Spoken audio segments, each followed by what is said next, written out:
Hey guys, thanks so much for clicking on the video. This is actually going to be my review for Real Housewives of Atlanta. This is actually season 8, episode 1. This is their premiere episode. Um, we start off. Kandi's pregnant. She went down and to see Dr. Jackie. You know, guys know I love Dr. Jackie from Married to Medicine, and they got pregnant finally. So they're very, very happy. Her and Todd. At this point in the show, she's 12 weeks. And I kind of cracked up because I said, shit, Kandi, 12 weeks. You do. When I guess soon as she figured out she was pregnant, Kandi started eating up everything she could get her goddamn hands on. I said, woo, because you can see she's picking up the weight pretty fast. But, yeah, that's Kandi. Kandi enjoys her food. And that's the one thing she don't apologize for. Kandi enjoys her food. Girl, go on and eat up every motherfucking thing. Ain't no biggie. And she's pregnant, so her and Todd are finally expecting. Then we actually see that damn Porsha and Phaedra. Porsha comes out to the house to actually see Phaedra, and they are just, kicking it around. And then Porsha starts telling Phaedra about Peter. And she's just, I said, here we go with the mess already. 10 minutes into the program. Peter was actually at his club, what is it, Bar One, I think it's called. But he was there, and there's this whole little situation that happened where he was too close for comfort with this girl, and someone was actually videotaping. Isn't that always the way? And he really was. Like, he's on the girl's neck, and then you seen him go down and basically damn near caressed her, but it was too close. It was too close for comfort, and it looked bad. It really did. It looked bad. The video footage looked bad. So, yeah, they discussed that naturally because, people like mess. So they did all that. And then she got to telling her about the man that she met on Instagram.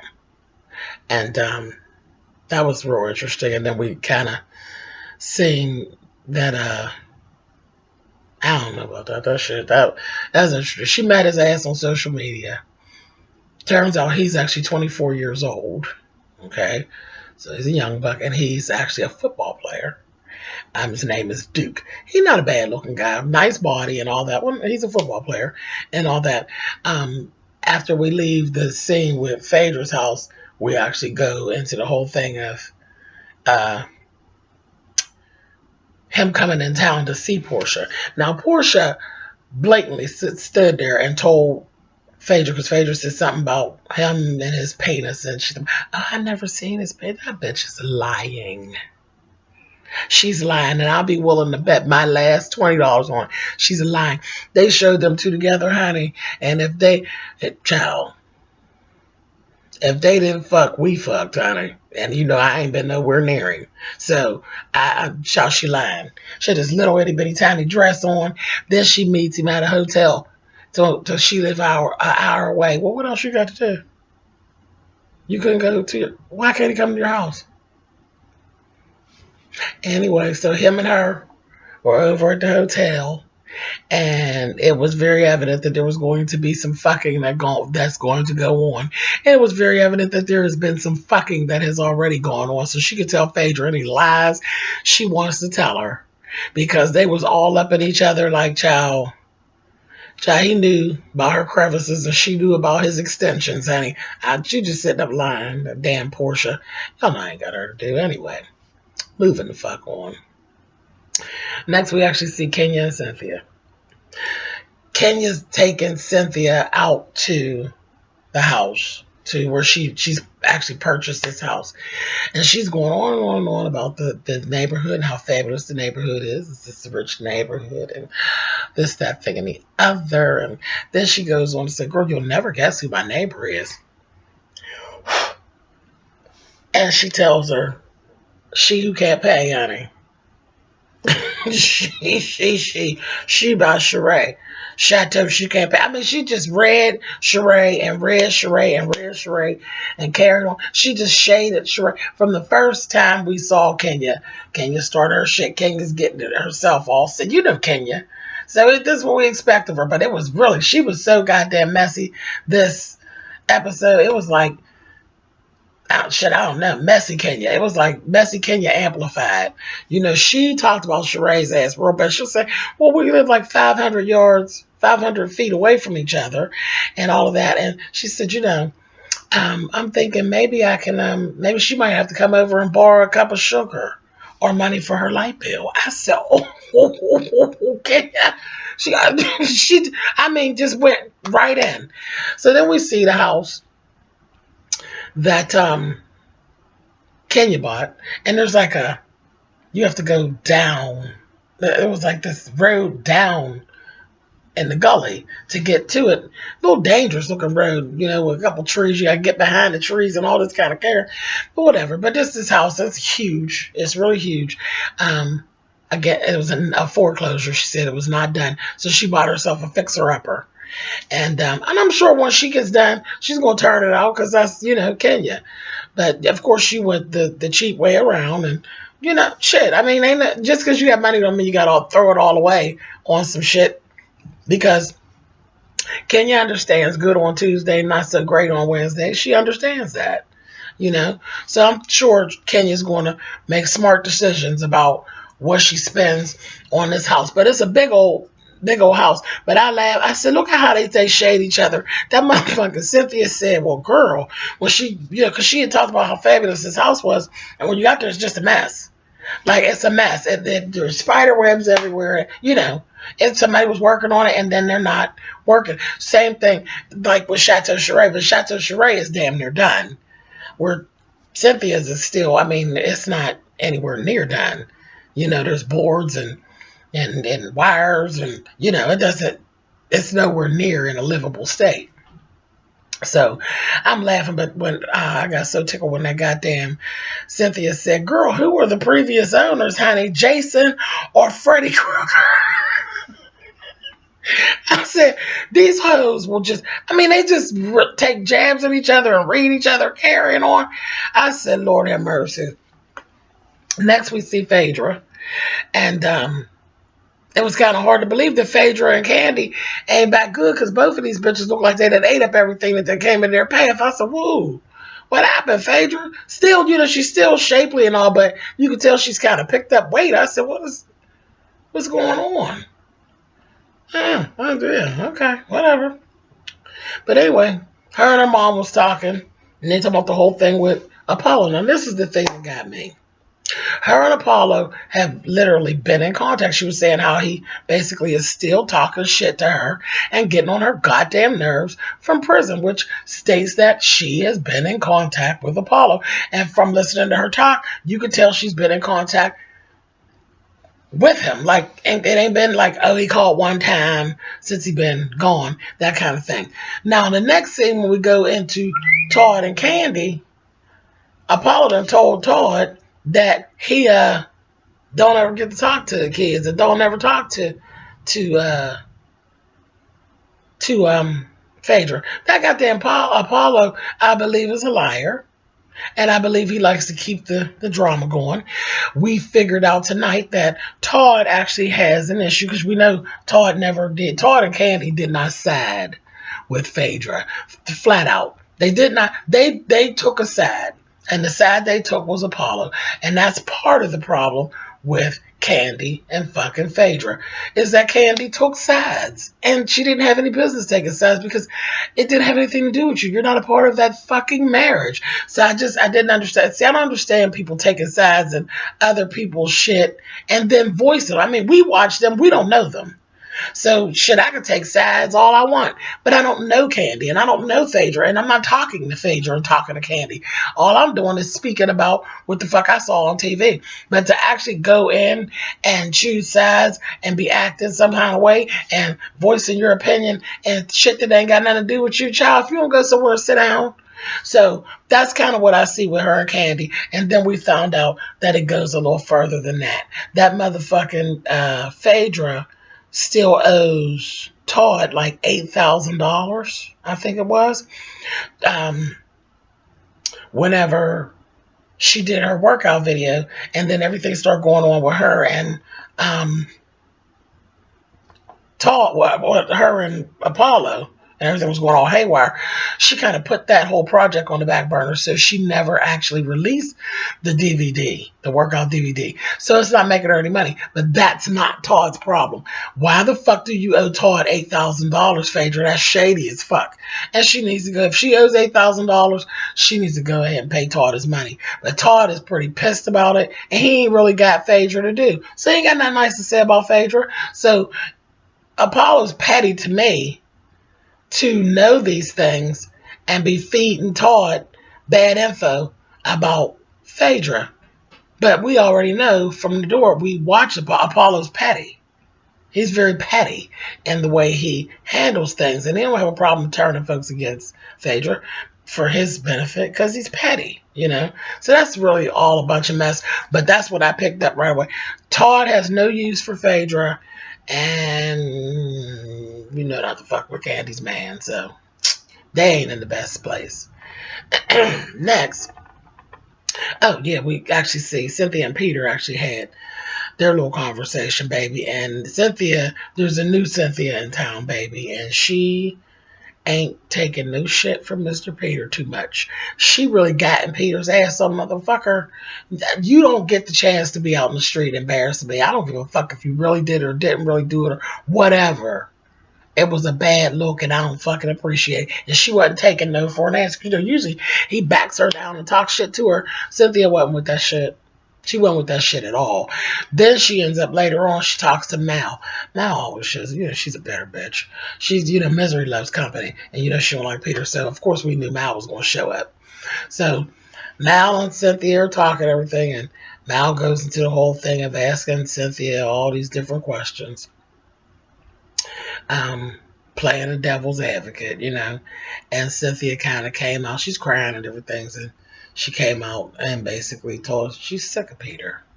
She's sick of Peter for the most part, and she ain't even attracted to him anymore. And it went to a whole thing of like his looks, and I was like, oh, stop it, you know. That's what she said. He wasn't no supermodel in the first place, you know, and that kind of thing. I was like, oh, that's a little shade, you know. But he's older, and I guess she's over it. The newness done wore off, you know, and his behaviors ain't all that great. His behavior doesn't go with his look. You know, you're not no fine motherfucker, so you ain't gonna be trying to take me through no changes. Now he might got some old good old black old dick or something like that, but you ain't heavy in the money, and your looks ain't, you know, your looks don't say that you should be taking a bitch through changes. You know Tyson Beckford, boo. You know, so she ain't feeling Papa Smurf. And that's an issue. So she was acting, but this was funny because she's having a little moment where she had a little breakdown. And then it was like so fake and so contrived because she's like, you know, Mal's like, oh no, I'm here for you. And, you know, she's like hugging Mal. And Mal's like holding and Cynthia's holding. She's like, yeah, bitch, don't you get all that motherfucking makeup on my goddamn good ass goddamn white jacket, bitch, or it's going to be an issue. I said, they so goddamn phony. But anyway. Moving on from that, Cynthia has, this was the big thing of the show tonight. Cynthia had a eyeglass launching. It's her eyeglass line, eyeglass launch party. And this is where, you know, naturally every time they have a function, you know, there's some shit. But Cynthia seems to be doing good with her businesses that she's working with, that thing too. That's the other thing, you know. Because Peter always has these failed businesses, but Cynthia's doing good. Anyway, so Marlo shows up, and when she showed up, it was so funny. She had this badass fucking black jumpsuit on. It was a badass jumpsuit. Marlo looked good. She did. She looked good on Marlo. But she came in there. She shaded the fuck out of Kandi. She walked right around because she paid Kandi absolute motherfucking dust. I said, what is that all about? And then she's like, oh, Kandi girl, hey. After she just spoke to everybody. And Kandi clocked it, and you seen it in Candy's face like, oh, bitch, really? I said, oh, Marla, you shady ass. But she looked good. Paid Candy's ass dust.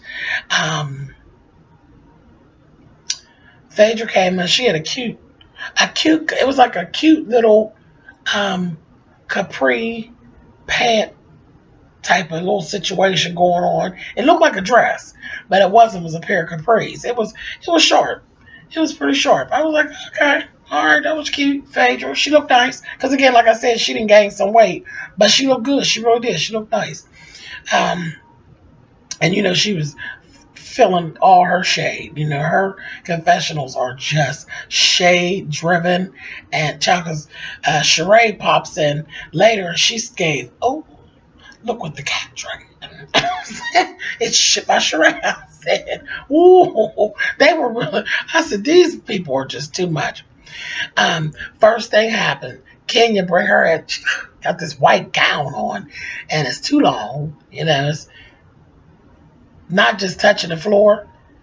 I mean, that's cool. For fashion and performance, yeah, we're doing this whole thing where the gown is all the way down, literally too long and on the floor, but not at a function. We're not doing that. Now, touching the ground, cool, but all the way down on the ground, giving very much Ross tease. No, Kenya, it looked ridiculous. It looked ridiculous. It was just a dress that was too damn long, so she looked ridiculous to me. But anyway, first thing she did was start up with Peter. She literally started with Peter. And Peter basically cussed her ass the fuck out. To the point where, Marlo had to get in between them and everything. And who'd ever thought that Marlo would be the motherfucking peacemaker? But she did. She got in between them. But Peter basically really did go at her and cussed her the fuck out. I was like, damn. And she's steadily going on all about how Cynthia's her friend. Girl, you need to mind your business.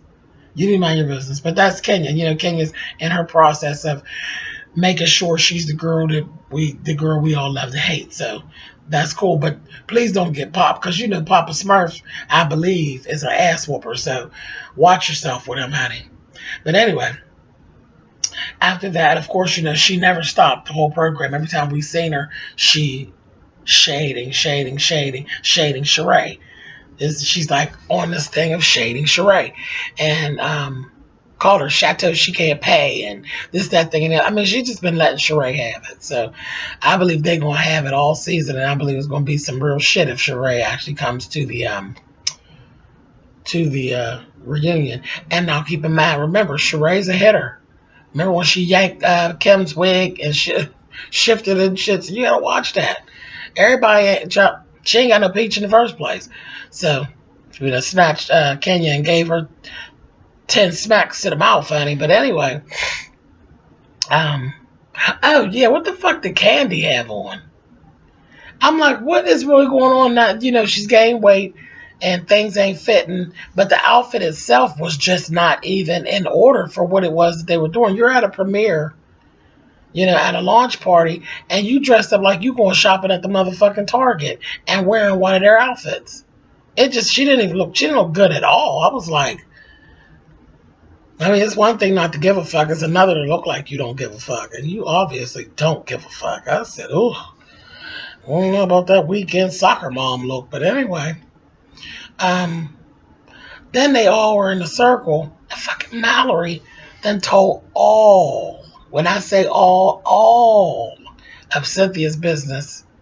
And they were all sitting around just sucking it up like, girl, looking at each other like, I mean, told it all. Everything about how she wasn't attracted to Peter and on, just talking too fucking much. So I think that's going to come back to bite her in the ass later, because I don't think Cynthia would have appreciated that. But anyway, Cynthia made an entrance. She bitch turned it out. That bitch had this white caftan with heavy beading in the bottom and the top, and a pair of motherfucking white bikinis. Turned it. Hair was on, and y'all know I ain't no Cynthia fan. That bitch was done. She was done. She turned her entrance out, so because she came back, they kept saying, "Well, where's Cynthia? Where's Cynthia?" That bitch made it an entrance, okay? And she comes down and she's greeting her guests and everything, and walked right in on. Then Shereé actually has showed up, and fucking Kenya literally just went balls out and started with Shereé. She started with her. She said, oh yeah, we never really met. We met years ago. She said, I met you with Miss Lawrence or whatever. And they were saying, oh, yeah, y'all should get to know each other because y'all live so close to each other. And she went to talk about how the neighbors was talking about Shereé and this, that, and the other. And next thing I know, it's like a full-fledged argument. But Kenya fucking started that. She really did. She started it. It wasn't necessary. Shereé did not do anything to Kenya. Y'all know I'm not a Kenya fan and I'm not a Shereé fan. Kenya started that argument. She really did. And they went back and forth. And she talked about how she couldn't pay for her place and how it was an eyesore and the neighbors. So she's like, well, that's weird that the neighbors would be talking to you about me. And what neighbors? And she's like, my next door neighbor. This, that, and the other. Just starting shit. And she was throwing jabs at her about how she wasn't in there and the place wasn't paid for and the city is probably looking at her and this, that, and the other, and it's bringing down the property value.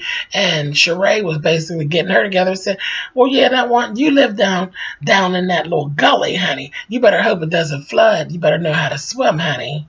This, that, thing, and the other. Then she said, and is there mold in there, honey? I said, oh, they was going at it. So they were really letting each other have it. And Kenya was getting bothered, baby.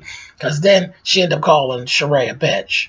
Told her something about, yeah, that's where they ended. Because she told her something about something and said, yeah, that's something about why your bitch ass can't move in. That was, and it went over the top. And that's when Shereé was like, oh no, wait a minute, this bitch got me fucked up. And the next thing you know, we see Shereé's hand up like this, baby, and they trying to get her. I said, oh, she ready to throw that motherfucking drink on Kenya. I said, I'll see. But I'd have to say she actually did deserve it. She deserved it. But we're going to see what's going to happen next week. That's where they ended up at. That's where it ended out. I said, Lord, we know, child, we know Shereé. Kenya better quit playing. Shereé is not Porsha. She's not Porsha by any stretch of the imagination. She's not Porsha. She don't shut up fast, and she is physical. She will take and pop Kenya. Kenya better. I ain't saying nothing else. That's it. We gonna leave that right on alone. This was the first episode, so we're gonna let that go. We're gonna see what happened. I can't wait till next week to see where the drink end up at. So that's it, y'all. Thumbs up, thumbs down. Y'all know how that works. And this is it. This is the season opener. It was pretty cool. Pretty cool, pretty cool. And God damn it, I'm going to do a video and talk about Look What Happens Live. Because that was a damn mess with that damn. They had Vivica Fox as a guest and also Kandi and Mama Joyce were actually on What Happens Live, but I'll do a separate video because we're already at 22 minutes with this, almost 23 minutes. So, anyway, thank you guys for watching, and I'll see you next Sunday. Bye, guys.